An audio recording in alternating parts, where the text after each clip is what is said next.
సంకల్ప సిద్ధి వినాయక స్వామికి ప్రత్యేక పూజలు. సాక్షాత్తు కలియుగ ప్రత్యక్ష దైవమైన శ్రీ వెంకటేశ్వర స్వామి జన్మ నక్షత్రం శ్రవణ నక్షత్రము ఏకాదశి మంగళవారం మూడు కలిసి ఒకే రోజు రావడం చాలా అరుదుగా జరుగుతుంది. ఈ శుభదినాన్ని పరిష్కరించుకొని భక్తులు విశేష పూజలు నిర్వహిస్తున్నారు.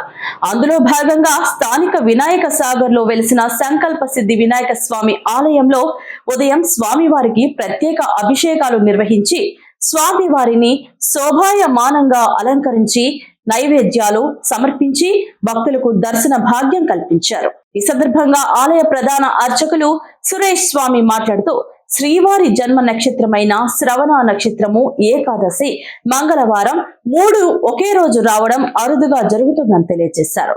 ఇలాంటి శుభదినం రోజున ఇష్ట దైవాన్ని పూజించడం వలన సకల శుభాలు జరుగుతాయని తెలియజేశారు.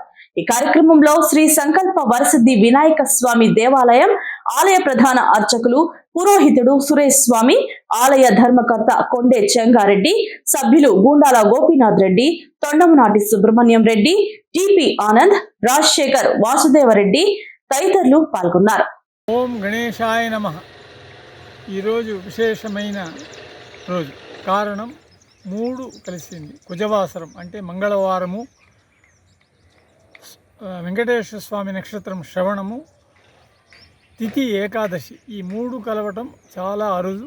అంత విశేషంలో సంకల్పవరసిద్ధి వినాయక స్వామి వినాయక సాగర్లో వెలిసి ఉండే సంకల్పవరది సిద్ధి వినాయక స్వామికి ఈరోజు పూజలు, అభిషేకము అన్నీ గోపీనాథ్ రెడ్డి గారి, చెంగారెడ్డి గారి ఆధ్వర్యంలో మార్నింగ్ నుండి చేశాము. అంతా ఆ సంకటం పోగొట్టి ఆయుష్, ఆరోగ్యం, ఆనందం, ఆస్తి అన్నీ ఇస్తారనే ఒక పూర్ణ నమ్మకంతో మన వినాయక స్వామి వేడుకుంటూ ఇంత విశేషంగా కలిసింది మూడు. చాలా భాగ్యవంతులు మనం. ఈరోజు ఏకాదశి, శ్రవణ నక్షత్రం, వెంకటేశ్వర స్వామి అంత ఉపవాసంగా భక్తుల కోసం ఆయన తులసి మాలతో ఈరోజు మనకి దర్శనమిస్తున్నారు వెంకటేశ్వర స్వామి ప్రతి ఏకాదశి. అంత విశేషమైన రోజు మన వినాయక స్వామికి రావటం మన అందరి భాగ్యం. జై గణేష్ మహారాజ్ కి జై. జై గణేష్ మహారాజ్ కి జై.